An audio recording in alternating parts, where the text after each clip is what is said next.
Hello everyone. My name is Umesh Prasad Gupta and I am IPS 2019 batch. It was 2019 exam batch rather, to 2020 IPS batch. And the purpose of connecting here with you people is to guide you people and to tell about the my journey जो मेरा रहा अभी तक का जो मेरी यात्रा रही यूपीएससी की और उसके बाद सर्विस की.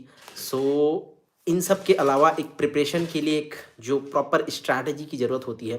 हर एक स्टूडेंट जब प्रिपरेशन स्टार्ट करता है देन एवरीवन फील्स लॉस्ट, क्योंकि ये इतना इतना ज़्यादा वास्ट इसका सिलेबस होता है यूपीएससी का. And eight the same time आपको ड्रेन करती है आपकी energy. You need a lot of efforts और डे इन डे आउट आपको काम करना पड़ता है इसके लिए. सो यहाँ यूपीएससी टाइम पे आप सभी का मैं वेलकम करता हूँ.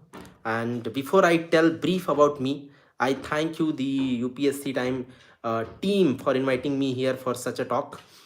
And it will be more of a kind of information that I want to give you people, and later on it will be a Q&A session, question and answer session, in which you can put and you can ask your doubts and I'll be responding to them.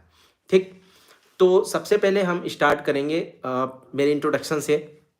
सो जैसा कि मैंने अपना नाम already बता ही दिया है, and apart from that I belong to a place, a village named Manpur in the Surajpur district of Chhattisgarh. It is one of the remotest place in the northern Chhattisgarh. And brief about my journey, मेरी schooling government school से हुई है. And I was a Hindi medium student throughout my school days till class 12th. Even उसके बाद मैंने IIT JEE का exam भी Hindi medium से लिखा. So it was in my back of my mind that I will be appearing in UPSC with Hindi medium only, right. ये अलग story है, इसके बारे में बात करूंगा in between, right. But it all started, मतलब जो यूपीएससी का एक ड्रीम जो था ना, it started after the class 12th. हुआ क्या था कि क्लास 12th में मेरी सेकेंड रैंक आई थी स्टेट मेरिट लिस्ट में. एंड उसके लिए मुझे मेरे डिस्ट्रिक्ट कलेक्टर सर ने बुलाया था just to felicitate, to have a chit chat with me. तो उस दिन मैं सब फर्स्ट टाइम एक डीएम से मिला था. And that day only he kind of imbibed this seed inside me कि you should also come to the civil services, you should serve the nation. I think the idea for going into the civil service, it got generated at that particular day only, right. और वहाँ से मैंने journey start की. दो उसके बाद मैंने prepare किया. I wrote the IIT JEE and I graduated in electrical engineering from IIT BHU Varanasi. उसके बाद मैंने इंजीनियरिंग सर्विस के एग्ज़ाम क्वालिफाई किया. आफ्टर दैट यूपीएससी के फर्स्ट सेलेक्शन 2017 के एग्ज़ाम से जब मेरी 179 रैंक आई थी, I chose IRS income tax at that time, because मुझे आगे और भी प्रिपरेशन करनी थी, राइट. एंड अगेन 2018 में I missed the final list with some marks, but in 2019 I again scored 162 rank, right. And this time I opted for IPS, and now I am posted in the home cadre, that is the Chhattisgarh, right. So this was my journey, a brief journey about me. इसमें बहुत सारे ups and downs रहे. It was not a smooth traveling or smooth sailing, right. There were a lot of hiccups. Many a times when you feel like just giving up, right, just giving up the preparation, just leave it and settle somewhere you already working, right. सो ये मेरा basic journey था. उसके अलावा मैं अपने थोड़े family background के बारे में बता दूं तो it will be very much motivating for the students, जो ऐसे स्टूडेंट्स हैं, ऐसे एस्पायरेंट्स हैं जो रूरल बैकग्राउंड से आते हैं, जिनकी फैमिली उतनी फाइनेंशियली और एजुकेशनली भी उतनी ज़्यादा एडवांस नहीं है. लाइक मेरे mother father they never went to school. My father is 4th-5th class उन्होंने पढ़ा होगा, but my mother never went to school. I belong to that kind of family, and my father is working as a laborer in one of the coal mines, that is the Southeastern Coalfield Limited, very nearby my home, right. So this was brief about my parents. My younger brother is civil engineer and my sister is just a teacher, right. And this is how we have grown up. और गांव में पले बड़े, गांव के सरकारी school में पढ़े. and then later on it when I went into IIT BHU, it entirely changed my life, right. तो ये मेरा ब्रीफ जर्नी था, मेरा पर्सनल जर्नी आप कह सकते हैं. यूपीएससी की जर्नी मेरी स्टार्ट होती है अराउंड दिसंबर 2015 में, राइट. एंड 2016 का मैंने पहला सीरियस अटेम्प्ट दिया था. In which I prepared only for 6 to 8 months, but syllabus complete नहीं हो पाया था। बिलीव मी, अगर आप डेडिकेशन के साथ, कितना भी डेडिकेशन के साथ प्रिपरेशन करेंगे, आपका 6 to 8 months में प्रीलिम्स का प्रिपरेशन नहीं हो पाता है, राइट। सो मैंने 2016 का अटेम्प्ट दिया तो सही, but I could not qualify prelims. I feel that was the biggest blessing in disguise for me. उसने मुझे इस कदर हेल्प किया कि अगले साल जो 2017 का एग्ज़ाम था, उसके मेंस को मैंने पहले टारगेट किया। अब यहाँ पे मुझे आज ये लगता है कि had I been got through the 2016 prelims exam, तो मैं उस साइकिल में फंस जाता, मेंस का एग्ज़ाम देता, then again interview and all, तो I could not have been able to do that well in the 2017 exam. तो मैंने 8 to 10 months का एक एक पैच, एक स्ट्रेच में पहले मेंस को प्रिपेयर किया। मैं थोड़ा सा अपनी जर्नी के बारे में बता देता हूँ कि कैसे 2017 जो मेरा पहला सीरियस, एकदम सीरियस अटेम्प्ट था, उसको how did I nail it, right. सबसे पहले मार्च से पहले तक, उस साल भी प्रीलिम्स 18 जून को था, very similar to this year, ठीक है। मार्च के पहले तक, आई मीन 15 मार्च तक मैंने पूरा ऑप्शनल का पूरा सिलेबस ख़त्म किया।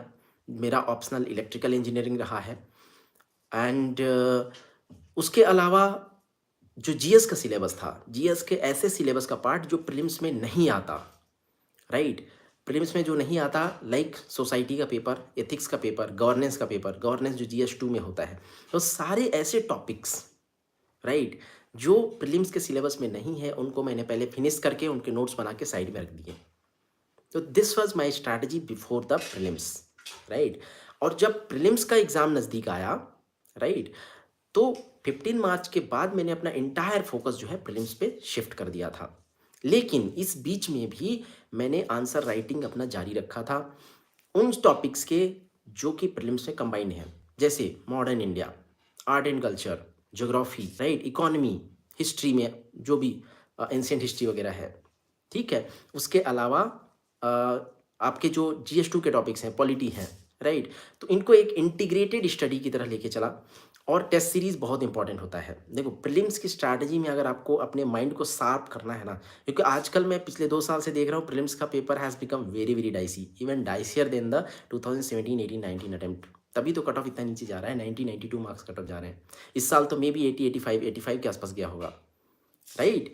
तो इन दैट सिनेरियो आपको बहुत सारी चीज़ों को ध्यान में लेके चलना है। सबसे पहला, प्रीलिम्स का एग्ज़ाम जो है वो कॉमन सेंस बेस्ड होता जा रहा है। They are not going to ask the absolute और absurd फैक्ट्स। बहुत डायनेमिक कर रहे हैं उसको, राइट, बहुत ज़्यादा डायनेमिक कर रहे हैं। इसलिए आपको बेटर है, आपको अवेयर रहने की ज़रूरत है। आपके सराउंडिंग में क्या चल रहा है, आप क्या देखते हैं, उसके लिए अवेयर रहने की बहुत ज़्यादा ज़रूरत है, राइट। किसने पूछा मेरा मीडियम कौन सा था, जस्ट आई पिन पॉइंट, मेरा मीडियम इंग्लिश था। How I change the medium, उस पर भी मैं बात करूँगा थोड़ी देर बाद, ठीक है। क्योंकि ये मीडियम चेंज करने का मोटिवेशन बहुत बड़ा आया था किसी से, someone who had cracked the exam. First time ही failed 3-4 times in Hindi medium, then later on ही क्रैक्ड इन इंग्लिश मीडियम। तो ऐसा नहीं है कि हिंदी मीडियम से सिलेक्शन नहीं होते, लेकिन वो प्रॉब्लम आती है हिंदी मीडियम से, वो सच है, ठीक है। तो पहले मैं प्रीलिम्स के बारे में बता रहा था कि प्रीलिम्स के लिए आप टेस्ट पेपर्स लगाइए, सिलेबस को पढ़िए और टेस्ट पेपर के थ्रू सिलेबस को कवर करने की कोशिश कीजिए। जैसे मान लो अगर इंडियन पॉलिटी लक्ष्मीकांत को आपको कवर करना है, उसके लिए कोई भी टेस्ट सीरीज उठाइए, चाहे वो विजन IAS का हो, चाहे किसी भी अच्छे कोचिंग इंस्टीट्यूट का हो, ठीक। और उसके सब्जेक्ट वाइज टेस्ट पेपर को करते जाइए, और उस पेपर में जो जो चैप्टर्स लिखे गए हैं उनको वापस पढ़ते जाइए। अगर आपने लक्ष्मीकांत एक बार पढ़ रखा है, रिवीजन कर रहे हैं, तो don't revise and attempt the test, first attempt the test then revise the Laxmikanth. इससे फ़ायदा ये होगा कि आपकी रिकॉलिंग एबिलिटीज़ इन्हेंस्ड होंगी, राइट। अगर आप पहले टेस्ट देते हैं, आपको पता है बहुत सारे क्वेश्चंस ऐसे थे जो आप रिकॉल नहीं कर पाए, आप कर सकते थे उस मोमेंट पे, बट वो नहीं हो पाए, राइट। लेकिन जब आपने वापस लक्ष्मीकांत खोल के देखा तो you could remember those facts very well. तो इससे क्या दिमाग पे एक पिंच जाता है कि यार मैं ऐसे क्वेश्चन को गलत कैसे कर सकता हूँ। For that purpose you look at the book. उसके बाद इसको बैक ट्रैकिंग वाला प्रोसेस मैं बोलता हूँ कि पहले क्वेश्चंस देखो फिर बैक ट्रैक करो। अब ऐसा नहीं कि जो क्वेश्चन में क्वेश्चन पूछा गया है उसी टॉपिक को बस करना है, उस टॉपिक से रिलेटेड जितने सब टॉपिक्स हैं, उनको भी आप करिए। जैसे पंचायती राज में कुछ सब्जेक्ट्स के बारे में पूछा है, क्या-क्या चीज़ें ग्राम सभा में होती हैं, तो पूरे पंचायती राज को वहीं बैठे-बैठे रिवाइज़ कर लीजिए। आपको हो सकता है एक पेपर के साथ सिलेबस को कंप्लीट करने में 1 दिन लगे, उस पेपर में जितने क्वेश्चंस पूछे गए थे उससे रिलेटेड, लेकिन believe me you will be able to revise Laxmikanth within 4 to 5 days, at max 5 days. और अगर आप ऐसे पढ़ने जाएँगे तो आप 5 डेज़ में या 4 डेज़ में लक्ष्मीकांत को रिवाइज़ नहीं कर सकते। तो ये मेरा तरीका होता था प्रीलिम्स के लिए। Right.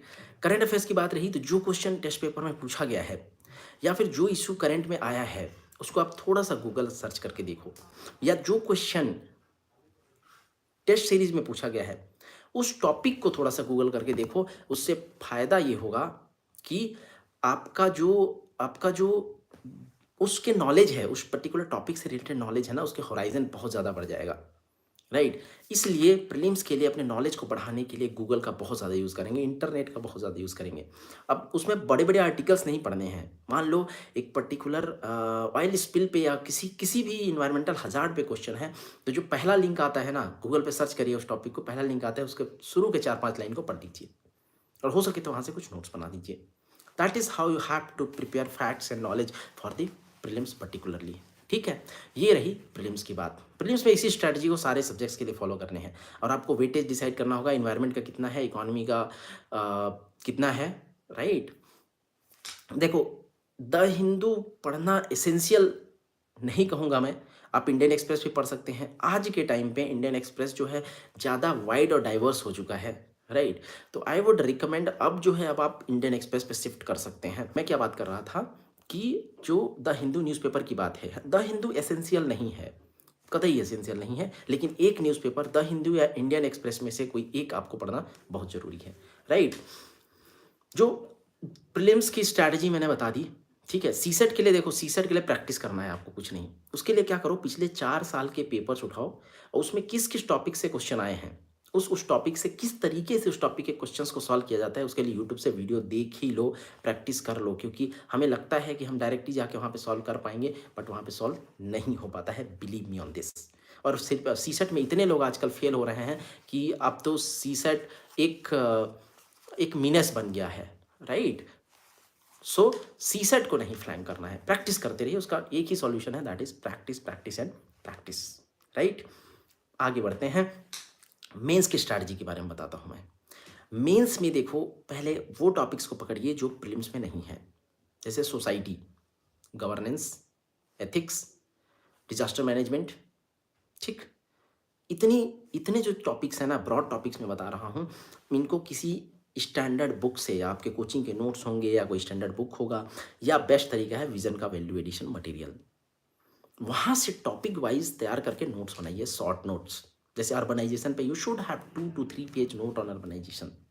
Women and women organisation पे you should have 2 to 3 page of notes. Note making is very very in very very essential. Right. बिना नोट्स के it is very difficult to comprehend your knowledge, to restrict your knowledge, to सारी चीज़ों को एक जगह पे collect करके एक पीस ऑफ पेपर में पुट कर पाना, it is very very difficult. Right. तो ये नोट मेकिंग हो गया। ऐसे करके आप सारे सिलेबस को ट्रेस कर जाओ।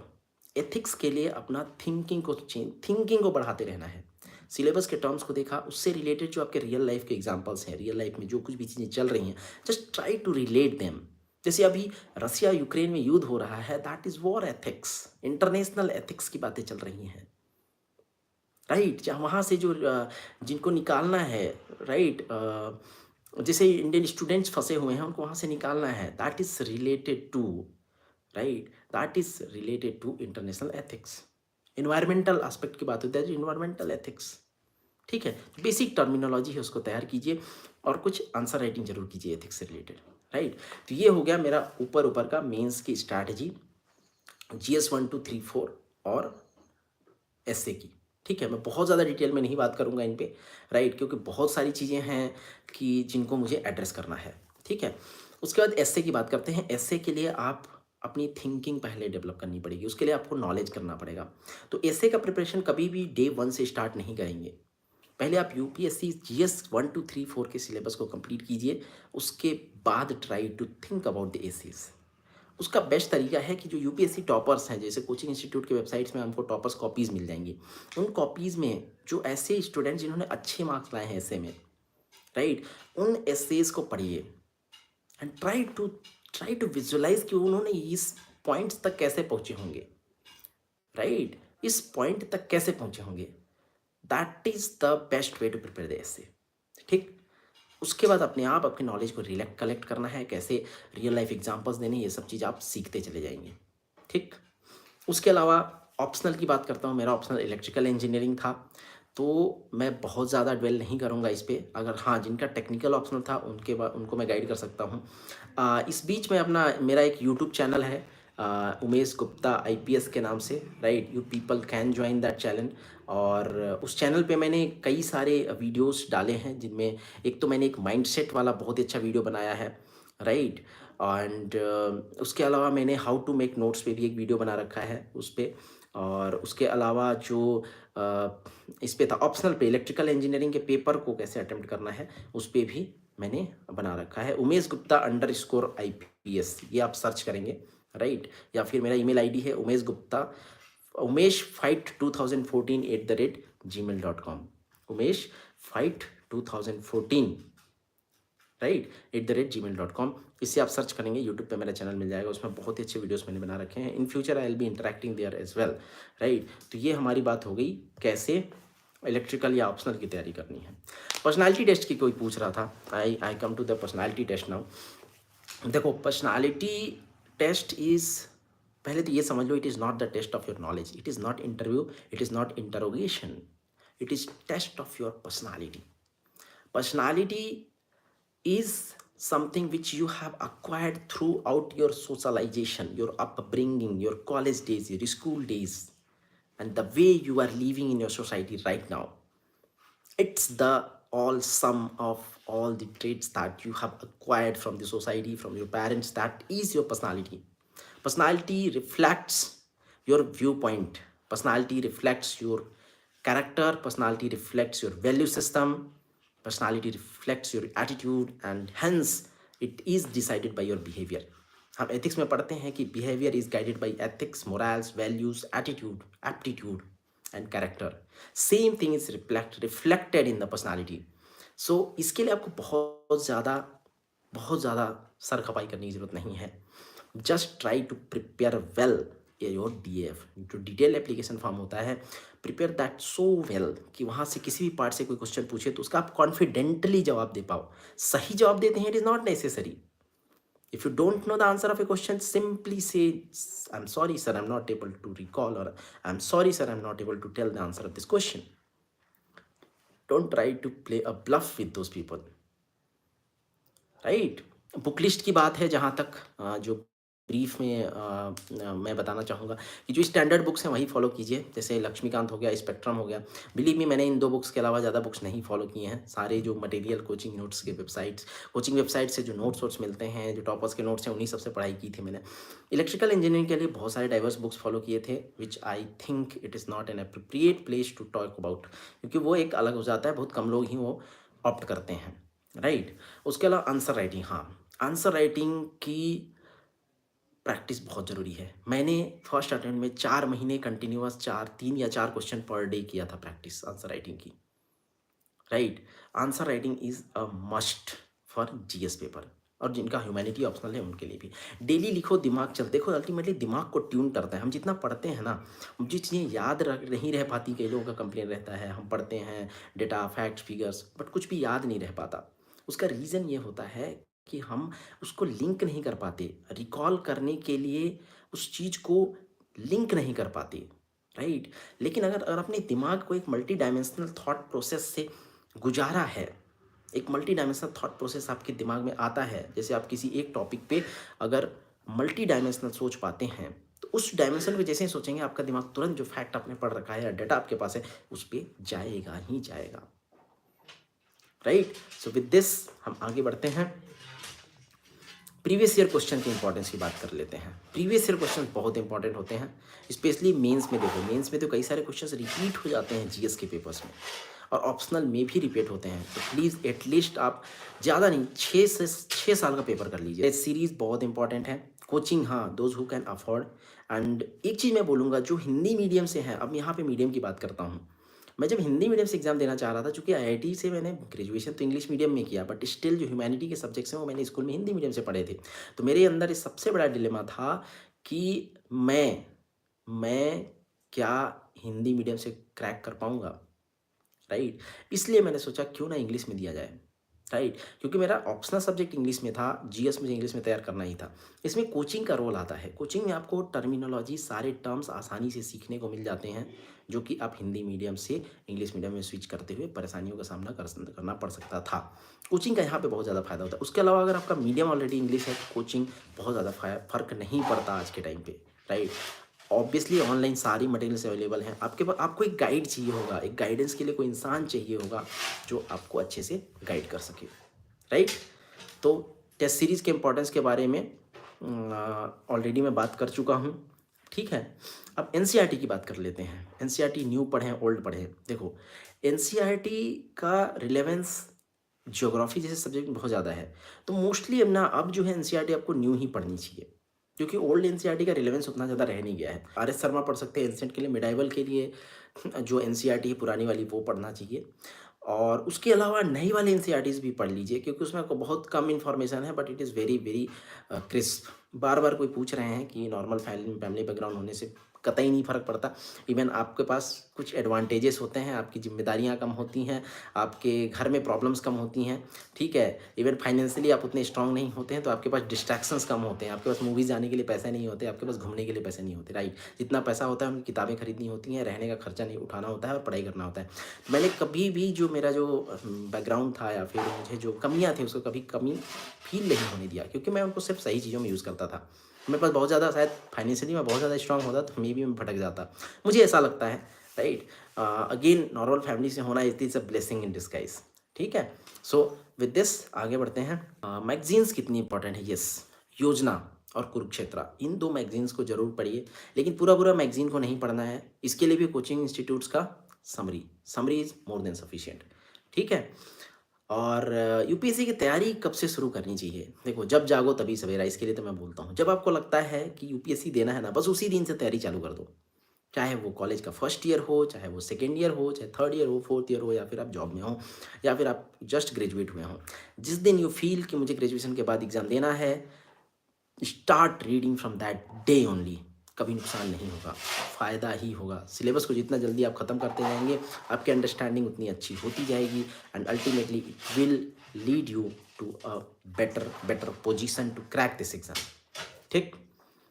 उसके अलावा मोटिवेशन, देखो, मोटिवेशन की बात करते हैं तो मोटिवेशन तो यार अंदर से आना चाहिए, राइट? अंदर से मतलब करना है, मतलब करना है, वजह होनी चाहिए ना, ठीक है?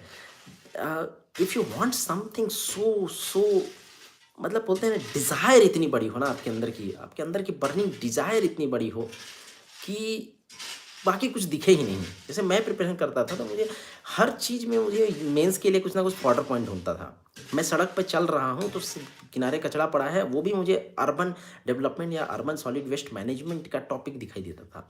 मैं टेम्पल विजिट करता हूँ, अगर टेम्पल में मैं प्रिपरेशन मोड में हूँ, then I should look for what? मंदिर में सिर्फ मत्था टेक के आना नहीं होता है। टेम्पल पे आप जाते हैं, what is the importance of temple in Indian culture? It is a place of social gathering. It is a place of worship. It is a place of spirituality. At the same time, it is a place of huge employment. Right? कितना ज़्यादा employment का place है वो, कितने लोगों की नौकरियां मिलती हैं, नारियल बेचने वाले से लेके जो वहाँ पे साफ सफाई करता है, वहाँ पे सिक्योरिटी गार्ड्स हैं, everyone is getting employment there. तो it has huge socio economic importance, culture का इम्पॉर्टेंस है। Again it is a political importance, political leaders take it as a platform for their campaigning. इस तरह से देखना है आपको चीज़ों को।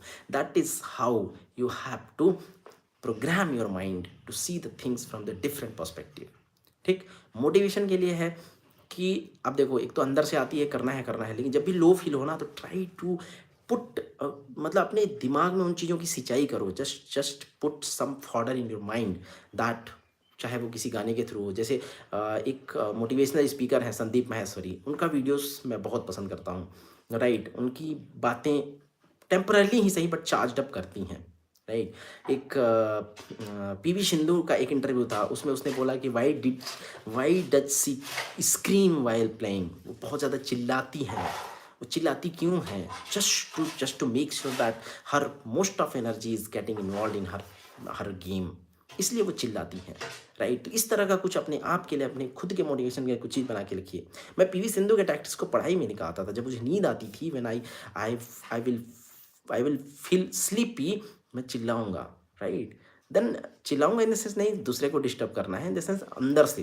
तो एक अलग तरह का एनर्जी जनरेट होता है, एक वाइब्रेशंस होती है जो आपको अगेन फोकस करने पे हेल्प करती है। और रही बात कंसंट्रेशन और फोकस के लिए, तो टाइम बहुत कम है, बहुत सारी चीज़ें नहीं बात कर सकते, लेकिन मेडिटेशन जरूर एक्सप्लोर कीजिए। कौन सा मेडिटेशन, क्या meditation, I don't dwell upon that, but please please please meditation आप एक्सप्लोर कीजिए। देखो, टाइम टेबल की बात करते हैं, तो टाइम टेबल आपको ऐसे बनाना चाहिए कि जो रियलिस्टिक हो थोड़ा। ठीक है, सोने का टाइम भी होना चाहिए 6 घंटे।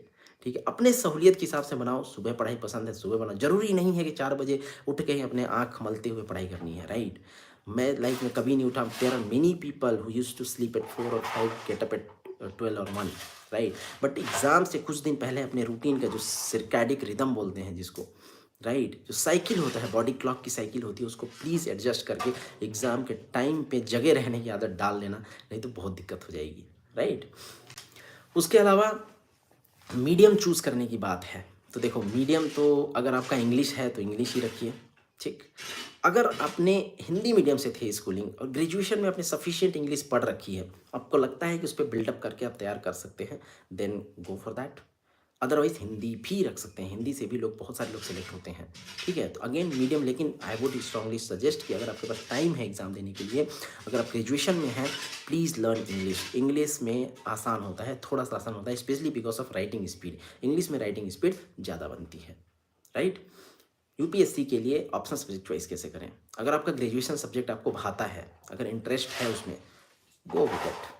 चाहे वो कुछ भी हो, ह्यूमैनिटी हो, इंजीनियरिंग हो, कुछ भी हो, एग्रीकल्चर हो, कॉमर्स हो, डजेंट मैटर। फ़ायदा होता है। फ़ायदा ये होता है कि आप उस सब्जेक्ट को बहुत सालों से फेमिलियर हैं उससे, आपको उस सब्जेक्ट को अच्छे से तैयार करने में कम टाइम लगता है। नेगेटिव ये है कि कुछ ऐसे सब्जेक्ट्स होते हैं जैसे इंजीनियरिंग वाले, उनका सिलेबस इतना बड़ा होता है कि आपका बहुत सारा टाइम और एफर्ट उसमें चला जाता है। राइट। तो just have a sense of your feeling, your interest, और ट्राई करो 2-3 ऑप्शनल के सब्जेक्ट्स को, कुछ कुछ चैप्टर्स पढ़ने का, कुछ वीडियोस देखने का, and based upon that decide for it. ठीक। सोशल मीडिया, देखो सोशल मीडिया यार, फेसबुक, इंस्टाग्राम, इन सब से तो प्लीज़ प्लीज़ कोसों दूर रहे तो बेहतर होगा। क्योंकि देखो हमारा माइंड कैसे काम करता है ना, मैंने अपने माइंडसेट वाले वीडियो में इसकी बात की है जो मेरे चैनल पे है, उमेश गुप्ता _IPS पे। ठीक है। तो उसमें क्या होता है ना कि वो जो सोशल मीडिया में पोस्ट करते हैं ना लोग, हमारा माइंड जो है डायरेक्ट वहाँ चला जाता है। और वो एक मोमेंट के लिए स्माइल करके पोस्ट करते हैं, लेकिन हम सोचते हैं यार क्या लाइफ है उनकी, क्या मस्त ज़िंदगी है, मस्त जी रहे हैं, घूम रहे हैं। अब जो कॉर्पोरेट में हैं, जो जॉब कर रहे हैं सॉफ्टवेयर में, क्या करेंगे यार, 5 दिन काम करने, सैटरडे संडे घूमेंगे ही ना। उनके लिए अलग मायने हैं लाइफ के। बट आप सोचो कि आप एक बार एग्जाम क्रैक करते हो, उसके बाद आप कितना एंजॉय कर सकते हो, and you will have that opportunity to work and enjoy at the same time. तो ये सोचो ना कि अभी का पेन आपका लाइफ टाइम का गेन दे रहा है। लेकिन फिर भी हमारा दिमाग कहता है कि कहाँ यहाँ लगे हैं यार लक्ष्मीकांत और स्पेक्ट्रम में बैठे हुए। हम लोग पढ़ रहे होते हैं स्पेक्ट्रम और ये सब चीज़ें। राइट। और उस समय तो माइंड जाएगा ना, तो बेटर वहाँ से कट ऑफ रहो ना। जो माइंड में ऐसे फोल्डर लेके जाओ जो आपको आपके टारगेट की तरफ लेके जाता है, ना कि उससे दूर खींचता है। माइंड में कोई भी ऐसा चीज़ लेके ना जाए जो आपको आपके टारगेट से दूर खींचता है। बस इस बात को ध्यान में रखेंगे ना, आपको अपने आप पता चलता चला जाएगा। और अवेयर रहें, अलर्ट रहें। अगर आप मेंटली अलर्ट होना, अवेयर हो चीज़ों के लिए, तो आपको पता चलेगा, पता होना चाहिए कि हम किस गड्ढे में गिर रहे हैं। बस उस गड्ढे से दूर भाग जाओ या उस गड्ढे को ढक दो। यही तो तरीका होता है to overcome any any problem in your life. ठीक। तो ये तरीका हो गया सोशल मीडिया का यूज़ कैसे करें। हाँ, व्हाट्सएप, टेलीग्राम का यूज़ करिए। टेलीग्राम का यूज़ आप कर सकते हैं मटेरियल्स के लिए, सारे मटेरियल्स यहाँ पे अवेलेबल होते हैं, वीडियो लेक्चर्स अवेलेबल होते हैं। राइट। यूपीएससी की तैयारी ऑनलाइन या ऑफलाइन, देखो ये बड़ा मतलब डाइसी क्वेश्चन है, या क्वेश्चन होना नहीं चाहिए बेसिकली। ऑनलाइन ऑफलाइन का मिक्स होना चाहिए, it should be A judicious mix. ठीक है। ऑफलाइन ऐसे टॉपिक्स जिनको आपको ऑफलाइन बुक से कर सकते हैं, जैसे लक्ष्मीकांत स्पेक्ट्रम से, ऑफलाइन कीजिए। ऑनलाइन से क्या होता है, हमारा कंसंट्रेशन लेवल थोड़ा सा तो डाउन होता है, ये मैंने खुद एक्सपीरियंस किया है।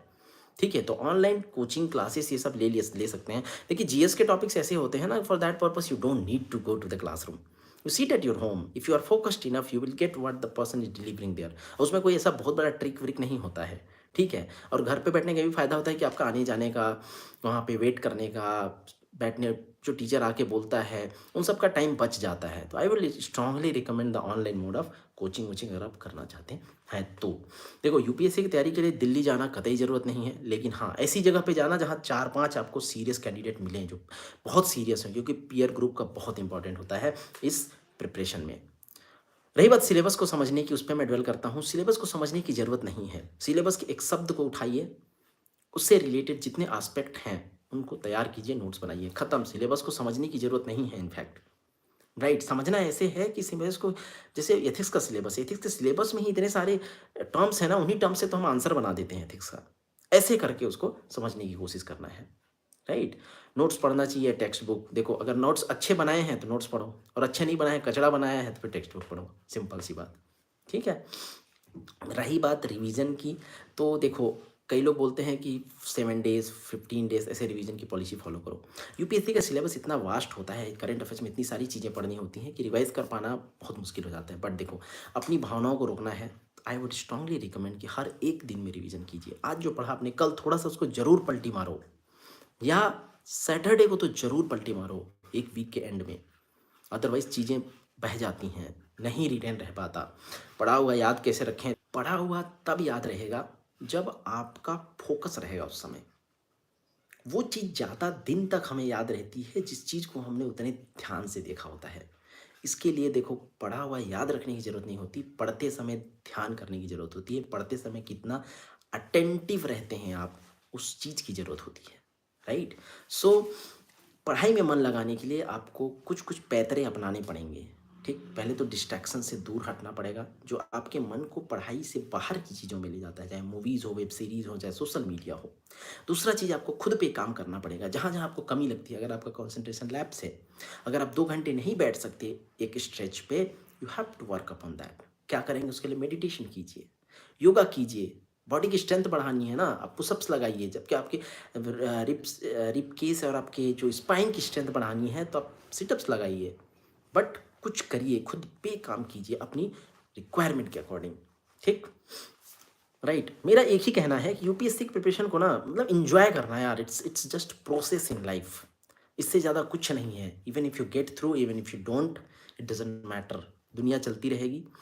हमेशा एक व्यू लेके रखना कि हाँ करना तो है, but this is not the end of life. Life is beautiful, there are so many avenues, so many things to explore.